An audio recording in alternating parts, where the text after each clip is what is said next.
Welcome to Perennia's 6th webinar of the Take Your Product to Market series, provided by the Agri-Food Funding Program.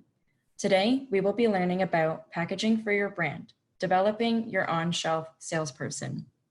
For those of you who may be joining us for the first time, my name is Emily Page, and I'm a food scientist with Perennia Food and Agriculture.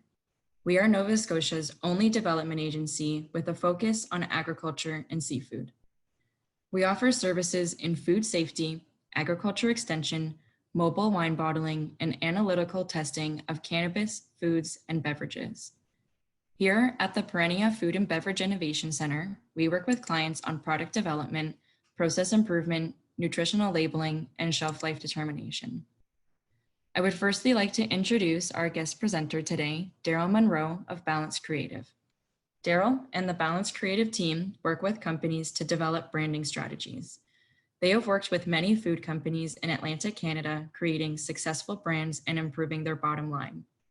Darrell is also currently a board member and part of the senior executive team at the Atlantic Food and Beverage Processors Association. Today's webinar is the second part of a two-part series. If you missed the first, no need to worry because it was recorded and will be posted to Perennia's YouTube channel along with the entire webinar series in April. Today, Darrell will be diving into packaging innovation and trends, including sustainability. Lastly, just some quick housekeeping notes for using Zoom webinars. If you have a question during the session, please use the Q&A button, which is located at the bottom of your Zoom window. I will be monitoring the questions throughout the webinar for Darrell, which can be answered at any time. So please submit your questions throughout the presentation and we will answer them as we go. And with that, I'll pass it off to Darrell. Thank you, Emily. God, I think you have a future in radio. If you ever, if this the food thing doesn't work out, thank you for that. Hi, folks. I'm sure, like everybody else, we're all probably in our home offices dealing with this COVID-19 thing, and I hope that you're all safe and healthy and dealing with this in your own personal way. So like Emily had mentioned, this is the second part of a packaging talk that we've given together. So I'm going to preface it by saying again to Emily that, you know, if she wants, I'm going to treat this more like a dialogue between her and myself. There's a couple of questions that I'd like her to kind of bring up because I think they're relevant to what we're going to talk about here today. So again, I'm happy to be here. I'm looking forward to this, and I think you'll find some of this stuff pretty interesting. So let's get going. So this session will focus on the difference that your customers and your consumers are looking for in packaging. We'll also cover more details on what a USP is, which is a unique selling proposition, and do a little deeper dive on packaging as your best, your brand's best salesperson. So we'll also talk a little bit about innovation and some packaging trends that we sort of noticed in the market.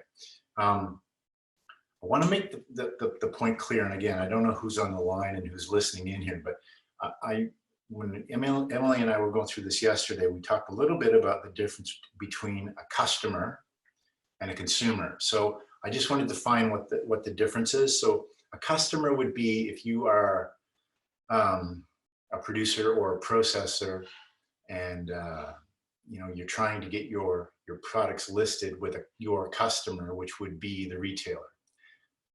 So part of this conversation that we're going to have here today, we'll be talking a little bit about your customer, but then also on the consumer side of things. So what are consumers looking for? And I wanted to use the analogy of packaging, which is what we're talking about, but not in the literal sense, because this conversation is going to be a little more about the package that you put together when you go to meet with the retailers, or you go to, tell them why they should be listing your products. And here's your, here's your unique selling proposition. Here's what makes you different than your competitors. So it's the package of things that you're going to be taking to and having these conversations with the retailer. Same thing with the consumer side of things. So it's the package, the physical package of what's in what's inside the quote unquote package, but it's also the package of information that you're providing to your consumers to, again, tell your story and talk a little bit about what makes your brand and your packaging unique. So let's just talk a little bit about what customers want. So again, I made the point here about those are the retailers. So whether you're trying to get something listed, whether you're trying to talk to them about a line extension, whether you're trying to introduce a new SKU to them, these are some of the things that we've developed and helped some of our clients over the years, get in front of them, because the first question they're going to ask you is what's new, like what's new in your world. It's kind of like it's an opening conversation starter for any conversation, but they literally want to know what's new. So so your job as a producer or processor is to provide safe, reliable, and consistent products. They want to know that your products are safe, that you have a reliable supply chain to be able to provide the products to get it into their stores, and they want consistency. So they want to make sure that the batch that they receive from you last month is the same as what it will be this month. So 3 things to sort of keep in mind. Now, this whole thing with COVID-19, we've done a couple of store checks here lately. I was there the other evening, and this is unprecedented in the world of food, and unprecedented in the world of anything. It's, if you look at these store shelves, I mean, there's nothing left on the shelf. So in times like this, not that, again, God forbid this happens again, but when times like this, the retailers want to know that that you're going to be able to supply products, because when they close the store in the evening, they have to restock these shelves, and they want to know that your product is going to be available for them to put on their shelves. So again, same type of thing where you've got, the shelves are decimated. There's nothing left on the shelf. That's an issue for your customer. They want a win-win. What I mean by that is they want to win because they want to sell products. They also want you to win. They want, if they sell your product, they're making money by them selling it to consumers. If your products sell in their stores, they make money. If they sell more of your products, you win. So, they really are your partner, and you need to treat that as such. Like it is truly a partnership that you can both win at, but you need to keep an open line of communication with them to make sure that that everybody's winning here. So let's look at a couple of easy ways for you to make their lives and increase their sales just a little easier. And again, these are just top line ideas, and again, there's nothing chipped in stone here, but I just wanted to show you some of the examples that we've actually implemented with some of our clients. So we've done all of the packaging for Ganong for the past 7 years. So they're a great client.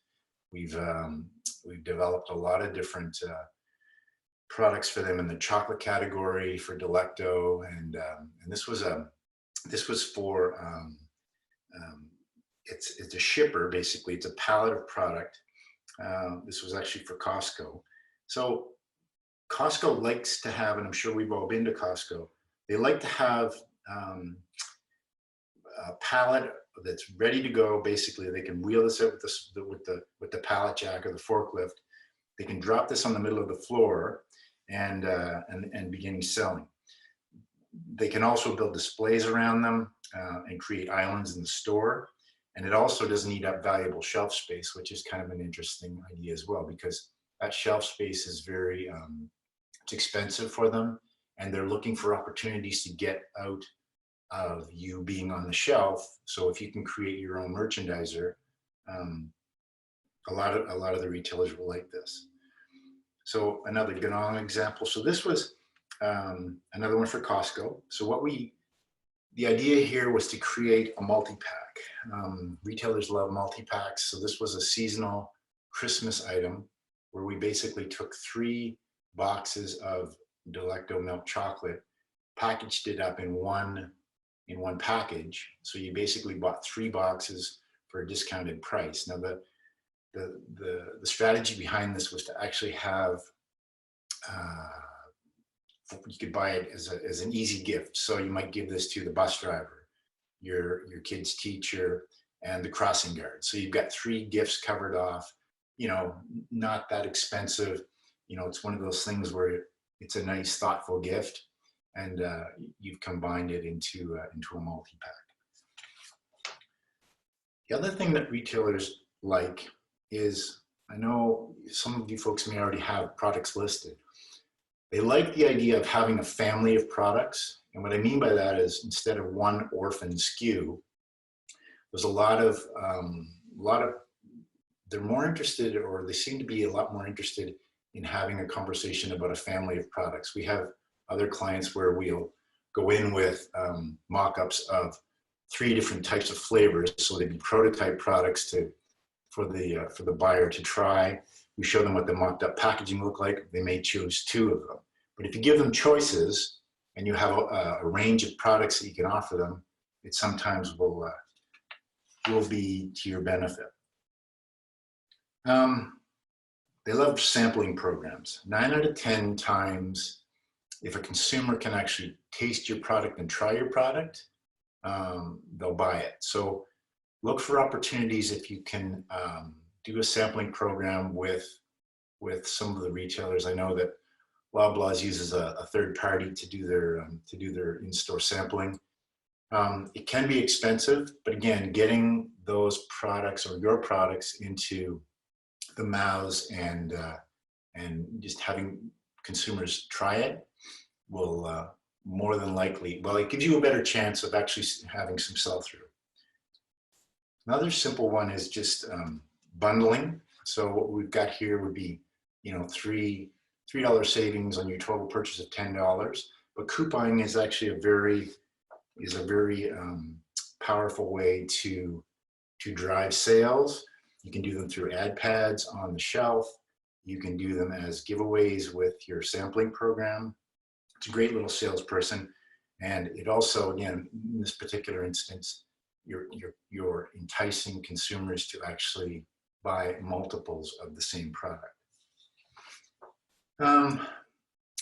This is an example of a sort of an extreme example. This would be quite expensive, I'm sure, to produce, but the idea of custom merchandisers and shippers, this is obviously, again, this would be an expensive, but again, coming back to the Ganong examples, we've done these where you've got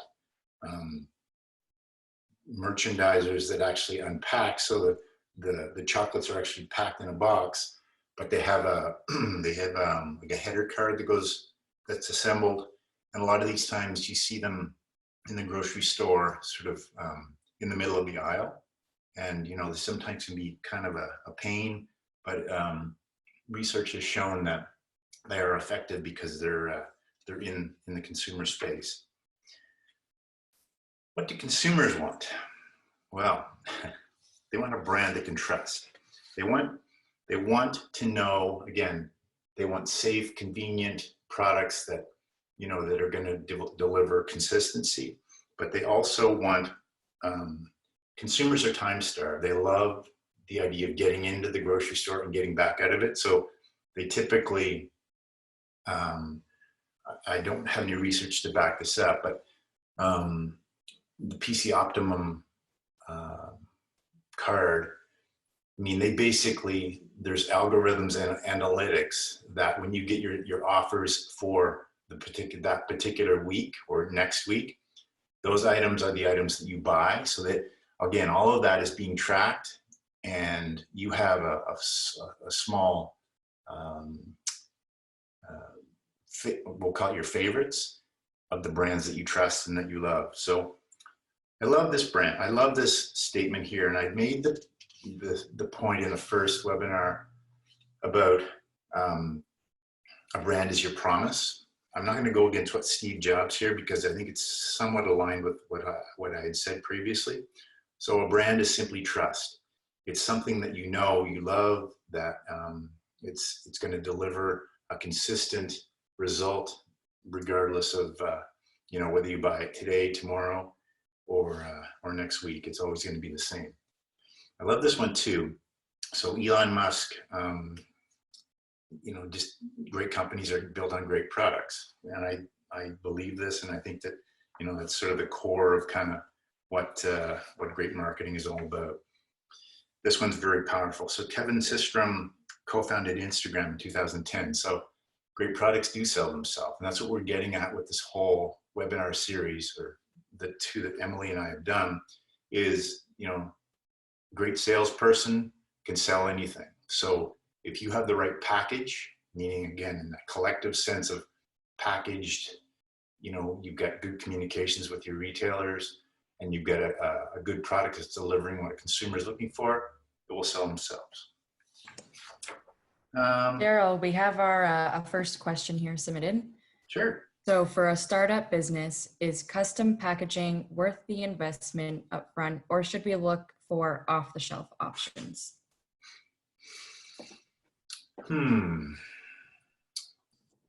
It depends. It's a pretty broad question, and I'm going to try and I'll give you a bit of a broad answer too. In my experience, and again, being in this business for, over 20 years, you need to stand out. You need to be different than the rest. Is it worth it? Potentially, yes. But it's a gamble. I mean, to spend, an inordinate amount on packages and design, it's a risk. But if you're, as a startup,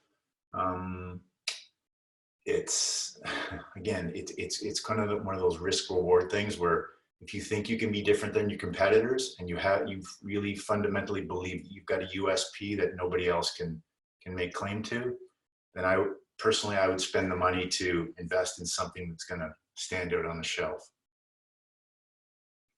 Hope that's helpful. Are there ways of doing it like a bit cheaper than others? Or like diving in, getting your own full custom packaging? Packaging doesn't have to be expensive. I think a lot of it is just, and we do this a lot with the guys or the folks that work with us, is thinking about ways that are cost effective for a client or a customer, or one of our clients, to stand out from the crowd. You don't have to spend a ton of money on it, but I think here's a rule of thumb, okay? Put yourself in the consumer's shoes and look at it and say, would I buy this, or would I pay more for this, or is this something that really is different? But the other thing that's interesting to do as well is to actually ask, your husband, your wife, your son, your kid, the person that delivers the mail, ask them what they think about it. It's really interesting what people will share with you when you ask them about it. So I don't know who's asking the question, but I'm happy to have this conversation afterwards, because I think it's a risk reward scenario that you just need to kind of weigh out what the benefits are. So, okay? Yep, thanks. Perfect. All right, so here's some quick stats. So 52% of Canadian respondents says that the ability to quickly and conveniently navigate the store would significantly improve their current in-store shopping experience. So they, like I said, they want convenience. They want to get in, they want to get out. They have brands that they trust. They have people, that, again, they've got, the kids are, waiting for them in the car. Like they've got to get them to soccer practice. There's, time is money. We're becoming more like Europeans, where, a trip to the market is almost a daily thing. I mean, these stats number here, like 10% of people visit the grocery store daily. They want quick and easy payment methods, like with self-scan and with, being able to waive your Visa card. Nobody carries cash anymore. It's kind of that's just sort of the new norm. This one I found interesting, and these are all from PricewaterhouseCoopers, the website. So the links at the bottom where this information is available. They prefer trips to the store versus ordering online in a lot of cases because they want to touch and see the product. So that I found that was really interesting. They enjoy the idea of discovering new products because, again, they're sampling, they can get coupons, they can actually interact, they can see kind of, you know, what other products are. If you have a family of products, they can see what other flavors you might have. The other thing that I found interesting was that consumers are hungry for organic, local, and sustainable products. Interesting stuff. So, I mean, you can read this as well as I can, but just the point here was that a lot of consumers want ethically produced products. And the key takeaway here for me was millennials. So they want locally produced products, particularly like between 18 and 24-year-olds. I have 2 millennials in my house, and you know, it's really insightful going to the grocery store with them because they look at things with a different set of eyes. They're more into organic. They're more concerned about sustainable packaging. It's a really interesting trip when the kids go with me to the grocery store. So just FYI. Just a quick thing here. So I thought this was interesting as well. So consumers like to avoid plastic where possible. Cutlery, straws. I mean, you can't get straws anymore. They will buy items with less packaging. So to your question there earlier about innovative packaging and would you spend more?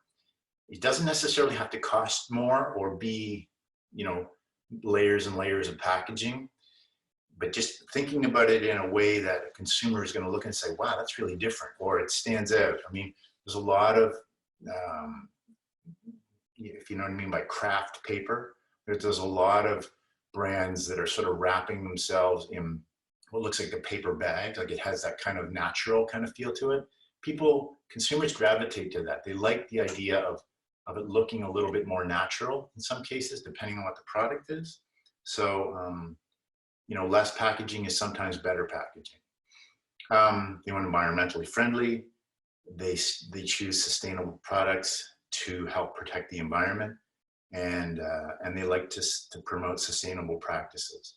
So again, that whole millennial thing where, you know, our kids are going to inherit what we leave behind.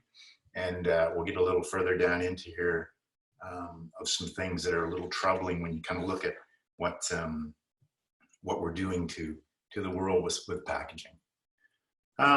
So again, sorry, Darrell, we have another question submitted actually on the millennials. So the question is, what impact will millennials have on the in-store experience? They will spend less time in the store, I assume. I don't have any stats on that, but millennials are less brands. They're less brand conscious. They're more about, they're more plugged in than, again, I'm in my 50s. So, I mean, I'm a little old. I can speak to this because we've done some research on it for some of our clients, and they have said that they want to sell to millennials. Millennials are online all the time, you know, their Instagram feed, their Snapchat, their Twitter, like this is where they live. So they're very up on kind of what the backstory is on a brand. Like, you know, we talk, you know, you've heard talk about child labor, you talk about, like, they see this stuff and they're pretty savvy. I like to say that they're actually smarter than we are. Again, I don't know who's online here, but I would dare say that, you know, these kids today are more savvy. They're, again, less brand sensitive, and they're a little less brand loyal, but very plugged in. Again, they know what's going on, and they, you know, they don't always come across that they do, but reality of it is they're bombarded with this stuff on a daily basis, you know, minute by minute by minute. Is that helpful? Yeah, thanks. Another question actually came in and says, is there any data on how much more people are willing to pay for environmentally friendly packaging? That's a loaded question. Well, I'll give you the loaded answer. and we found this with research that we've done, again, for various clients that we've dealt with over the years. What people say, and when it push comes to shove, they say they will pay more, but the reality of it is, and we're actually seeing this right now with this COVID-19 thing. I mean, everyone is, wants to do the right thing. They want to have less packaging. They want to have brands that have a less of an impact on the planet and the earth. The reality of it is though, if you look at what's happening literally today with, people hoarding things and buying things, they just want, a lot of this stuff goes out the window. And I read some articles about this in times of what I'll call panic. So they will, in the past week or so, I think that's probably got thrown out the window, because again, everyone just wants to make sure that they've got enough supplies to be able to get through this thing that we're dealing with. So I'm not sure that's helpful, but it's what consumers say and what they actually will do can sometimes be in two different stratospheres. Is that okay? Yep, thanks. Thank you. All right. So, according to a recent report by NPD Group, 13% of Canadians have used meal kits at some point, and 11% have used meal kits in the last year. So I'm not sure if anybody out there has actually tried these things, but it's basically the grocery store comes to you. So we've tried these at our home, and they're delicious. The recipes are all provided for you. There's no waste. I mean, there might be a little bit left over after your meal of four. You've got a recipe card with a beautiful photograph of what the things should look like. This is becoming more the norm. 42% of Canadians say that they have an interest in trying meal kits. So it's not cheap. And I think, again, to come back to the millennials thing, you can order for 2 people, you can order for 4 people, like you can set up your profile. This will become more readily available.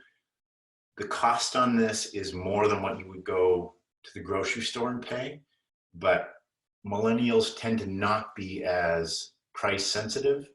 I mean, you look at Uber Eats, you look at Skip the Dishes, Mobi to Go. Like my daughter goes to university here in Halifax, and her roommate, often will order McDonald's. And reality of it is that they're like, it's 3 blocks away, and the delivery charge for the meal that she ordered is almost half, or in some cases more than what she's actually ordered. So again, price is not always a factor when it comes to convenience. So, online shopping is becoming more relevant. With the click and collect thing that Loblaws has instituted, they've seen their numbers increase. I mean, they have dedicated parking stalls in the parking lots where you can actually pull in to pick up your order. And again, the last couple of weeks, there's restaurants here in Halifax that are offering this service where you can actually pull in, they'll bring out your food. This is a little different than exactly what we're talking about here, but the idea of being able to order online is becoming more and more of an issue. So consumers want better for you. I love this brand. Okay, so you've probably seen these in the grocery store. This is 3 siblings who started this company in the U.S. It's a dedicated nut-free facility, no common allergens.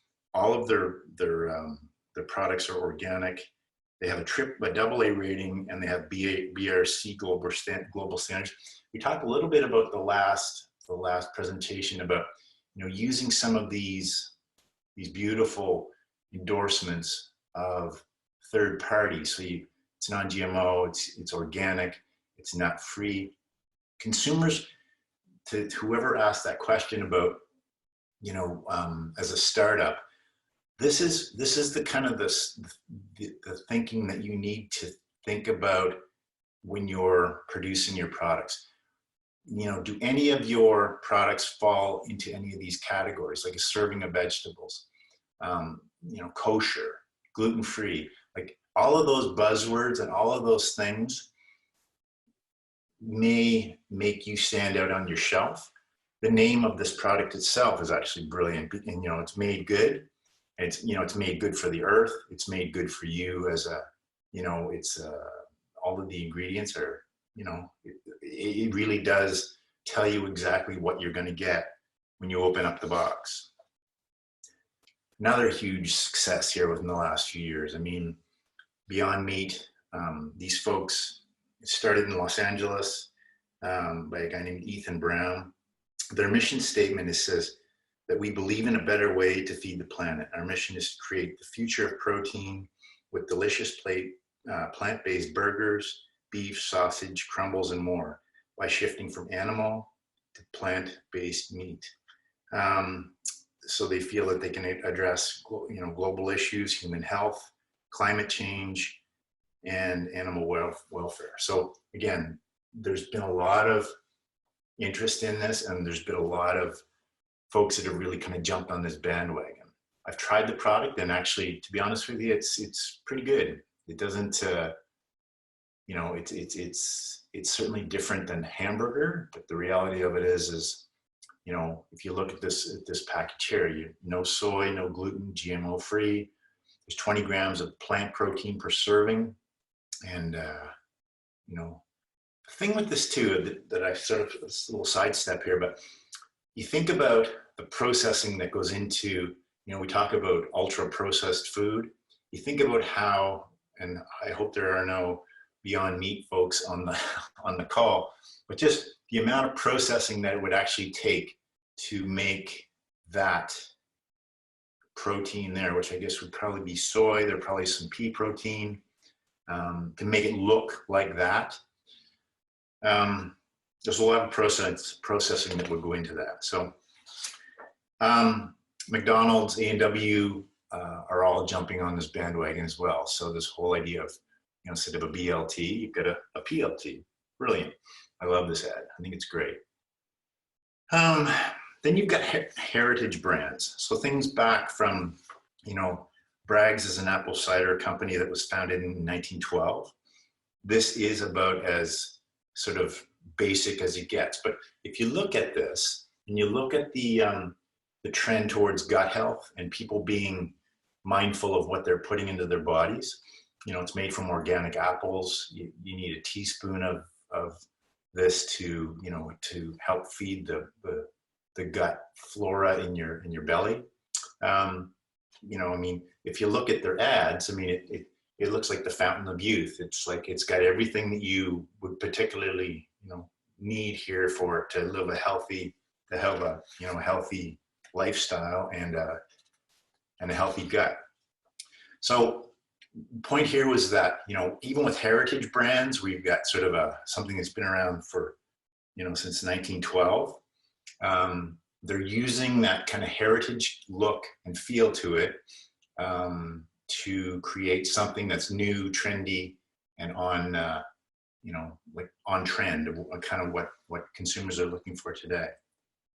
So a lot of people have taken that and kind of developed them into a little more funky products, where you've got an apple cider vinegar gummy, which would be a little more appealing to me personally, because the flavor of a spoonful of apple cider vinegar, yeah, it's not that great. And then kombucha is another one that's kind of really come on stream in the last little while. So again, all about gut health. This is on trend.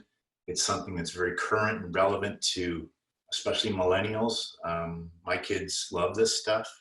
It's okay. I mean, I'm okay with it. But again, this whole health craze and people being mindful of what they put in their body. There are some companies here in Atlantic Canada that actually produce kombucha as well. And again, I love the name of this. It's a beautiful bottle, simple, and I think it's glass too, actually. So, so on that too, I just wanted to give a little shout out here to the folks at Perennia, because I mean, we've been talking a lot about, you know, what consumers want, what customers want, but the folks at Perennia can actually help you develop some of these kind of a little further out there products. Like, you know, you've got these aren't Perennia products per se, but Emily and her team can actually work with you to come up with ideas and brainstorm about where you might be able to go with doing a value-added product, because this is what they do every day. So. Yep, we like to say that we support product development from idea stage to market. Nice. So on the trend thing, I mean, I love this product too. I've had it a couple of times, but the idea here is to create products that have this whole halo effect, I call it, and literally, like, there's a lot of products out there that have this kind of, you know, good for you attribute, but the reality of it is this is the same size as what a Haagen-Dazs ice cream container would, but the idea is that you can eat the whole tub and not feel that guilty about it, because it's only 300 calories. Okay, Emily, I have a question for you. I had to put this in here because there's 2 points I want to make with this. Is the seasonality. So you've got limited edition here at the bottom. You've got limited edition. How do they make oat milk? Is it, what is that? Oat milk is made like similarly to how almond milk and cashew, all the nut milks are made. And basically it's steeped in water and then blended up, and it makes a milky like consistency, and it's dairy free. So it's not truly milk. No, it's not milk from a cow. Right. Interesting though. And I guess the point I was trying to make there is that this kind of thing, or this type of what Emily just described there, is something that the Perennia may be able to help you with regard to developing something that may not even be in market at this point in time.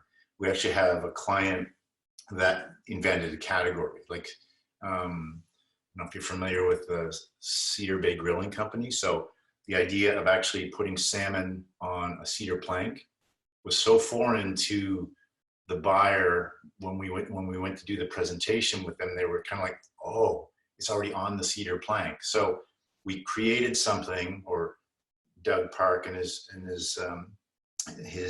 folks created something that had never been even thought of before. So anyway, just put on your thinking cap. Think of ways that you can actually create something that may not even be out there in the market. And again, this another little shout out for Perennia, but just look for opportunities. I mean, you've got tuna in a package here. Like, it's not in a can. You've got avocado ice cream. You've got a paper, and we'll get a couple more slides down. We'll sort of see that, but like paper packaging. Like, look for opportunities to create things that are just different and that stand out from the crowd. You know, vinaigrettes. You've got, you know, combining meat and cheese in the same package. Look for opportunities to be different than other folks on the shelf. You'll get noticed. Look for opportunities. Okay. Just before we move on to the next section here, we have another question. Sure. And it's, with the COVID-19 outbreak worldwide, do you anticipate changes in consumer behavior in terms of what they're looking for in products, considering the economic impact?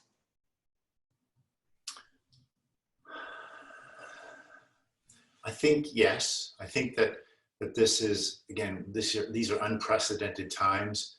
I mean, this whole idea of what we're dealing with, we're all, you know, nestled in our homes and whatnot. But yeah, I think this is a bit of a wake-up call. I made the comment the other day to someone about this. This is kind of like when 9/11 happened. The airline industry completely had to change the way that they were operating and doing business.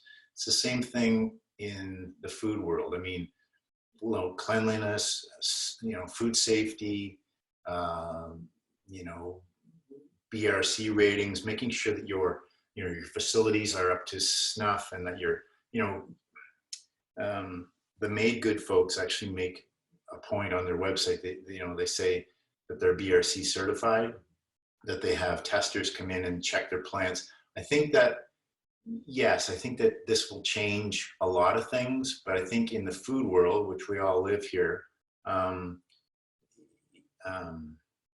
think that people are going to come out the other side of this, and there will be some things that will have to change, because I think we're just, this could happen again, you know, next year. This could happen again 5 years from now.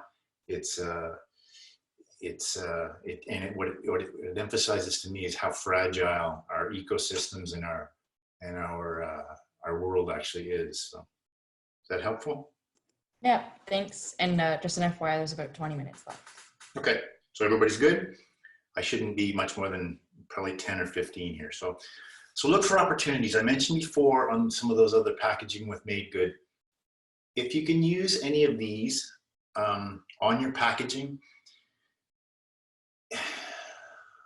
then do it. Because I think the more, and I can't say this enough, and maybe I'm starting to repeat myself, but look for opportunities to be different. It's like, if you can legitimately say, and you're certified that you're organic, and make that point. You know, you need to say that on your website, you need to say that on your packaging.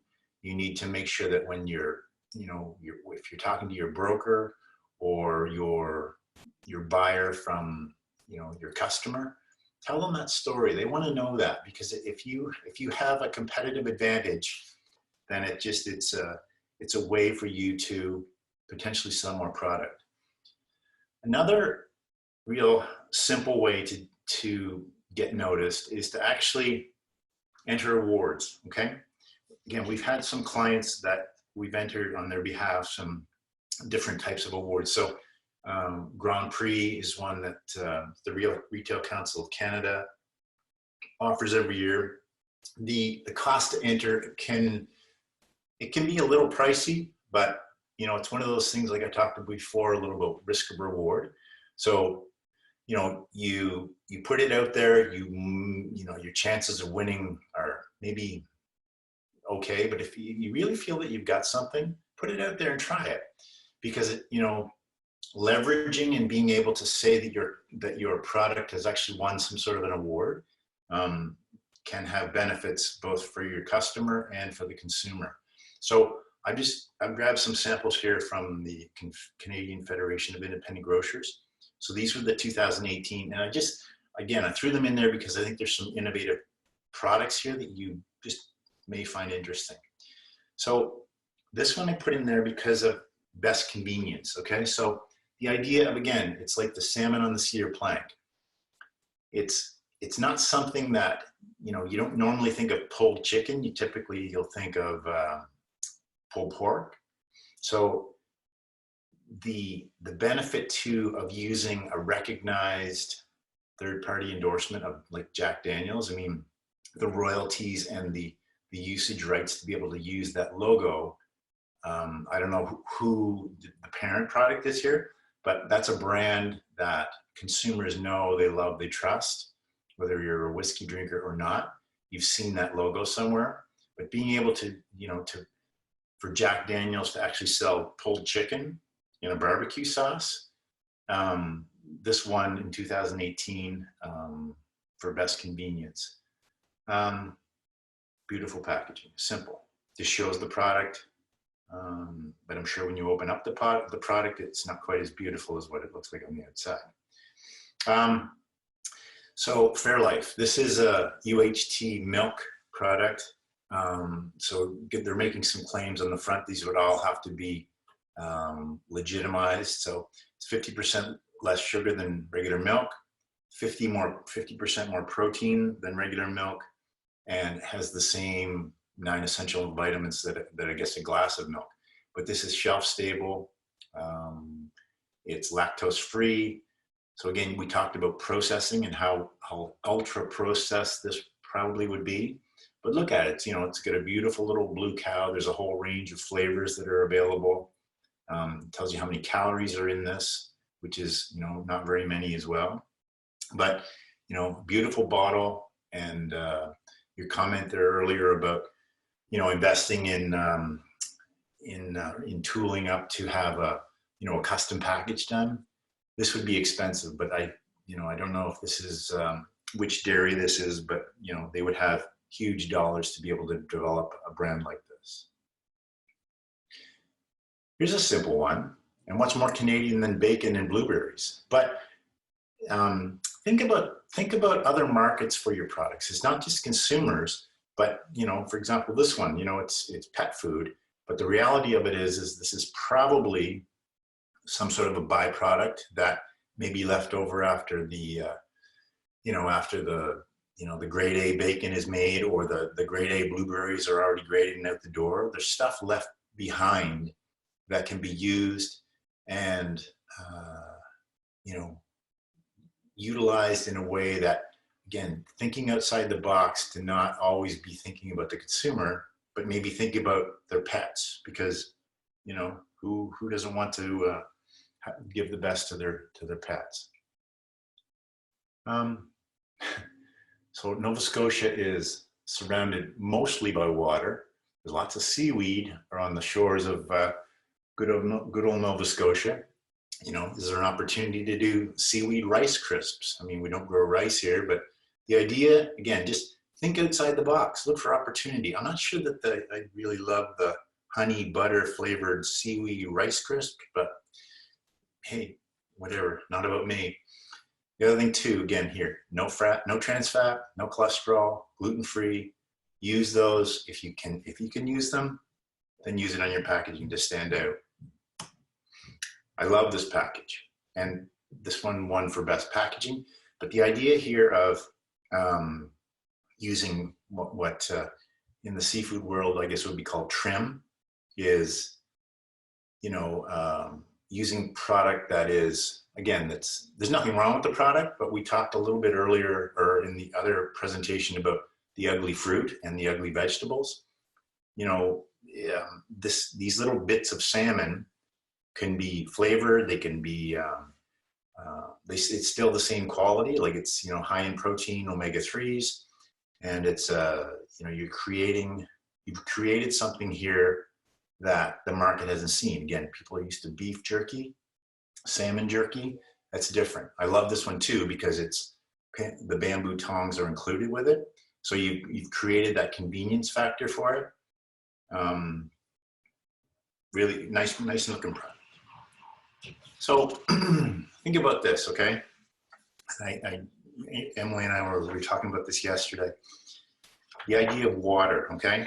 So in my parents' day, the idea of buying bottled water would be like, what? Are you kidding me? So it was first bottled in 1622, and it was mostly for natural springs. It was more of a health tonic that was featured by the traveling salesman that used to drive around. It was probably infused with some sort of an alcohol, would be my guess. Then 47 years ago, the PET bottle was invented, and it was the first opportunity to carbonate water, and a much cheaper alternative to bottled water than glass was. So our good friends in Perennia they actually went the glass route with this. But I love this too. I love this ad. It's, served around the world. It's Earth's first soft drink. Brilliant. So they did TV ads, they did print ads.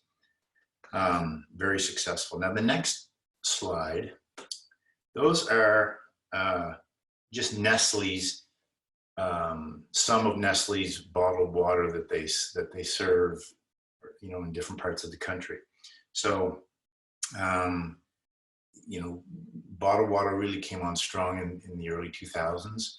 But if you think about the opportunity to create, again, different sizes, different colors, basically it's water. There's no real difference. I mean, there's alkaline water, there's different additives that are put into some of these things, but the reality of it is it's water. I just made an interesting little research earlier this week, but let's see, you and your family you pull into the gas station to fill up. You go in and you pay, for your gas, and you're in the store and you say, well, we must get a few snacks for the kids and we'll grab a 1 liter bottle of water. That 1 liter bottle of water is more expensive than a liter of premium gasoline. It's almost 3.5 times as much for the bottle of water versus that liter of gasoline. And you think of the processing that goes into actually producing a liter of gasoline. So the point here is that, what we've created with a product as simple as water. I mean, we all can turn on the tap and get a glass. Someone for 1 liter will pay $3 for that bottle of water. It doesn't come without consequences, okay? So global consumption of bottled water, I've got some statistics here, it goes up 10% each year. In California, for example, tap water costs around 1/10 of a cent per gallon, while bottled water is 90 cents a gallon, okay? The US drank 9 billion gallons of bottled water in 2008 at an average of 30 gallons per person.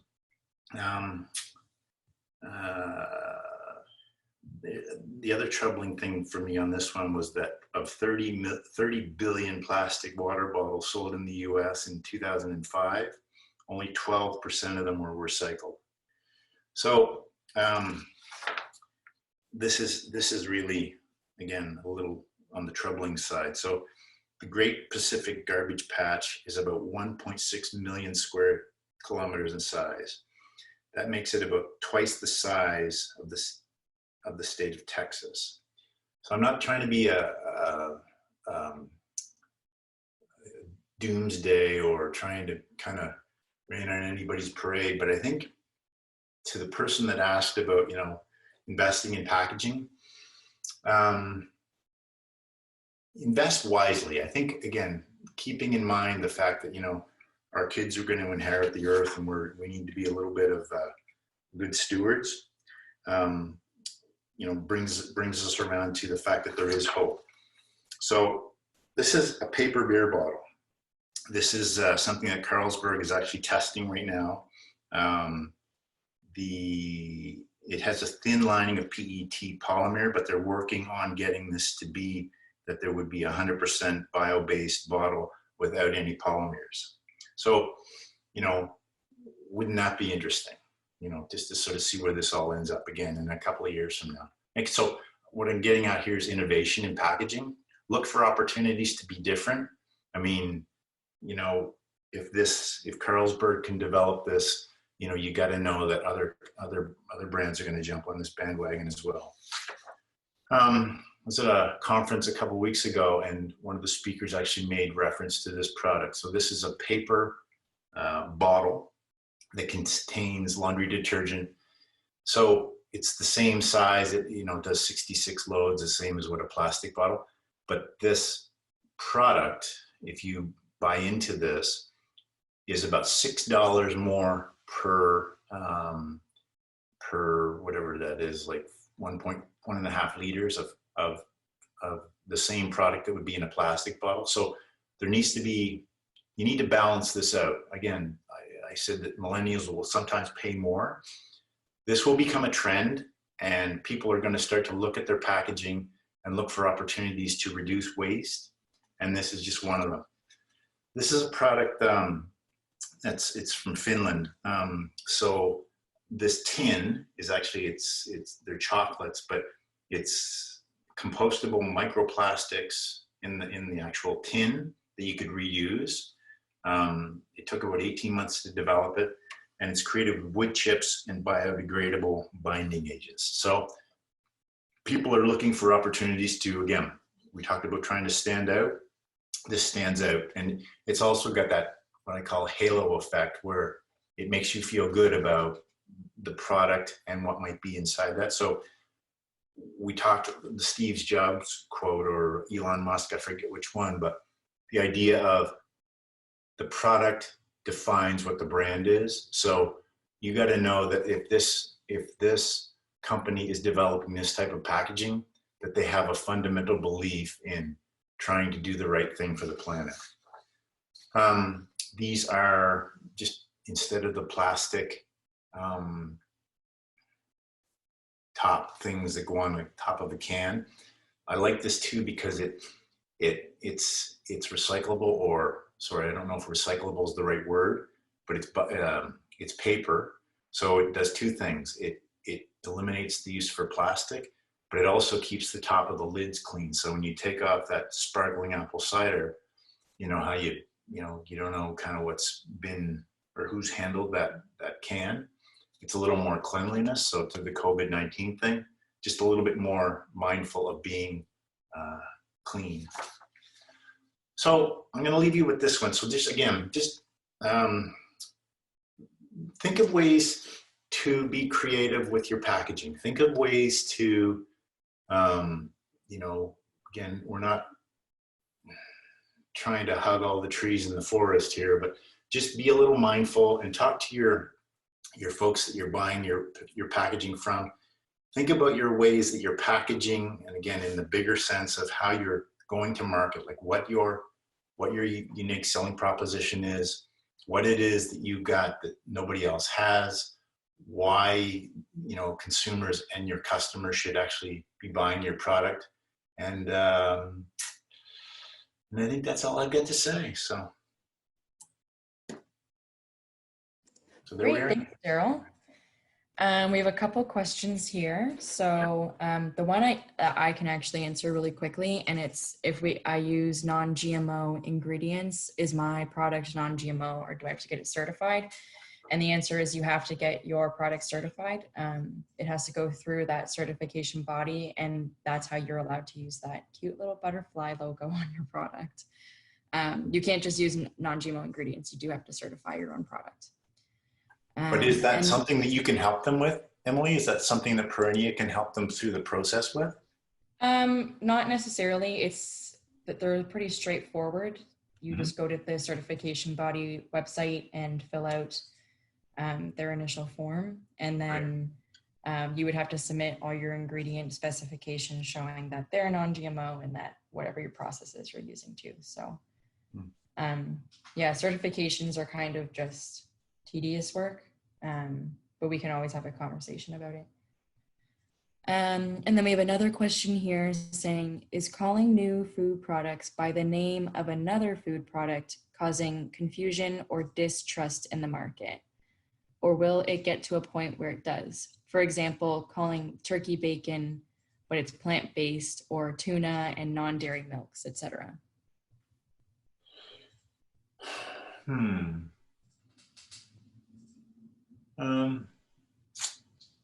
That's a good question. I don't really have an answer for that. I guess consumers are creatures of habit. They tend to, turkey bacon. Again, if you went back 10 years and you said turkey bacon to somebody, they'd be like, what are you even talking about? Now it's become sort of the vernacular of kind of what it's a word. It's like fake news. It's like people